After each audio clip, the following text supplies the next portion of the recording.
Nah, kemarin kan kita udah sempet ngebahas cara memilih cat air untuk pemula. Sekarang kita mau bahas kertasnya. Gimana sih cara memilih kertas watercolor itu? Kalau misalnya kita ngeliat di e-commerce atau di tokonya langsung kan banyak tuh pilihannya, suka bingung kan? Nah, mulainya dari sini.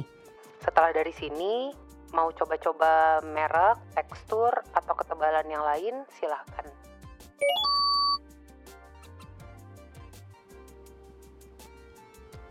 Hal terwajib yang kita butuhkan dari kertas cat air itu adalah kualitas acid free. Kertas acid free itu kertas dengan pH yang netral, paling tidak mendekati netral.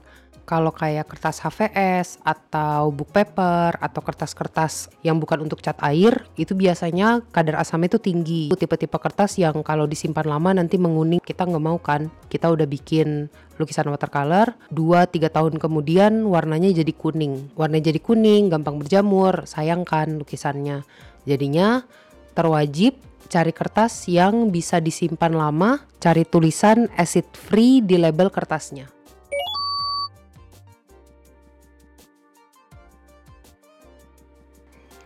Nah, pas lagi cari-cari kertas watercolor, kita suka ngeliat tulisan hot press dan cold press. Kertas watercolor itu kan kebanyakan dibuat dari bubur kayu yang dipadatkan pakai plat. Hot press versus cold press itu suhu platnya. Hot press, kertasnya itu dibuat di press pakai plat panas. Jadi tekstur kertasnya halus gitu, kayak digosok kayak kita kalau gosok baju. Platnya panas, bajunya jadi halus.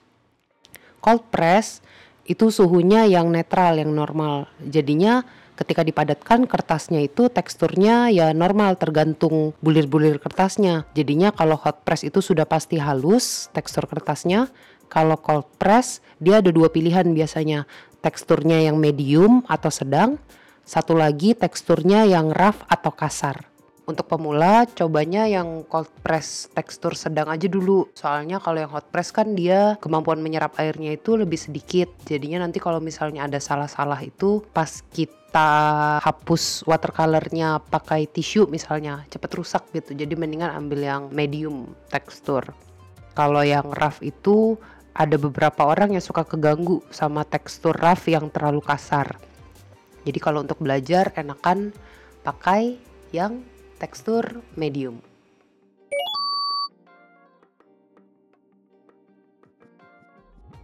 Berikutnya pas mau beli kertas watercolor itu yang kita perhatikan adalah ketebalannya. Range ketebalan kertas watercolor itu biasanya dibilangnya gramasi. Kenapa ketebalannya menjadi penting? Kalau misalnya kita ngelihat kertas cat air yang bergelombang itu, nah kemungkinan besar itu karena kebanyakan air dan kertasnya itu tipis, nggak kuat. Range-nya itu macam-macam dari 185 GSM sampai 800 sampai 900 GSM. Kalau mau ngambil tengah-tengahnya itu biasa di 300 sampai 400 GSM.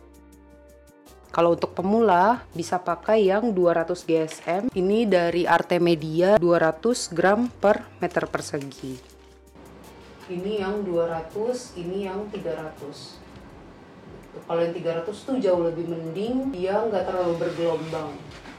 Kalau untuk pemula itu Artemedia, kalau dari Canson itu ada Canson XL, Canson Monval, terus ada apa lagi ya Canson?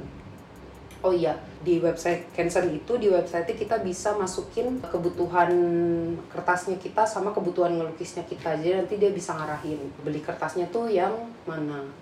Canson udah merek umum untuk melukis cat air. Artemedia juga sudah umum untuk yang budget. Sama ada lagi tuh Arteza. Tapi kalau Arteza jujur aku belum pernah coba. Jadi aku nggak bisa sharing pengalaman pakai kertas 200 gramnya Arteza. Tadi acid free sudah, hot press, cold press sudah, gramasi atau ketebalannya sudah. Sekarang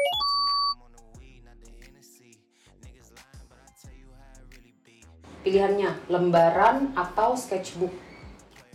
Masing-masing ada kekurangan dan kelebihannya. Kalau melukis watercolornya lembaran, pakai isolasi kertas untuk nahan kertasnya di meja.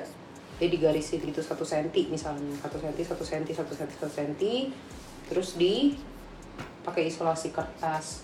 Kalau isolasi kertasnya biasanya pakainya Naci tape. Naci tape, kalau enggak ada yang Adhesion yang warna biru. Ini tuh KW-annya Painter's Tape 3M yang Scotch gitu. Kalau yang Scotch itu tuh dia mahal kan. Berapa sih harganya nggak tahu deh. Kalau ini 10.000 aku beli dari toko dia. Ini lebih enak daripada Naci tape karena dia lengket tapi nggak ngerusak kertas pas dicopot. Kalau Naci tape itu kalau kelamaan kertasnya basah, pas kita copot itu nanti pas karyanya udah selesai dia tuh suka ngerobek kertas kalau Naci tape. Kalau bikinnya di lembaran juga enaknya itu kalau misalnya udah selesai mau di frame itu lebih gampang karena kan udah satuan, tapi nyimpennya suka berceceran. Jadi mau beli yang lembaran, aku saranin sediain satu tempat untuk naruh karya watercolor lembarannya biar nggak berceceran. Pilihan selain lembaran itu ada sketchbook. Sketchbook itu enak buat latihan. Ini sketchbook. Sketchbook itu lebih ke studi-studi biasanya. Enaknya pakai sketchbook itu dia nggak gampang berceceran karena kan udah compact di satu tempat. Tuh kalau misalnya mau watercoloran plein air di luar ruangan itu juga udah gampang gitu. Dia nggak perlu nyari tatakan lagi. Nah kalau tadi yang lembaran itu kan temennya sama selotip kertas. Kalau sketchbook temennya itu sama klip. Jadi misalnya pas kita mau bikin itu kan kertasnya sebelah sininya suka ngembang-ngembang tuh. Nah itu temennya sama paper clip. Biasanya 2, satu sisi sini sama sini. Terus apalagi ya kayaknya udah deh. Ntar aku lihat contekan aku dulu ya. Intinya kalau media kertas itu yang dicari yang mampu menyerap air, acid free, milih teksturnya pakai yang cold press biar teksturnya yang sedang. Ambil ketebalannya yang 300 gram, terus mau pilih kertas satuan atau sketchbook itu bebas. Yang jelas harus wajib acid free. Untuk merek, untuk pemula itu ada Artemedia sama Canson Monval atau Canson XL. Nah kalau misalnya udah pernah cobain, kalau lagi ada wajan lebih atau lagi ada rezeki lebih, boleh cobain yang Canson upgrade ke Heritage atau Canson Molinduroy. Nah kalau yang profesional biasanya pakainya Arches. Udah deh, itu habis ini aku akan bikin video cara milih kuas.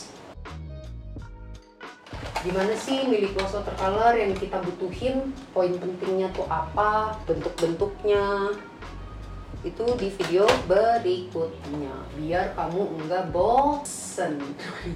Thank you for your time, thank you for watching, semoga bermanfaat.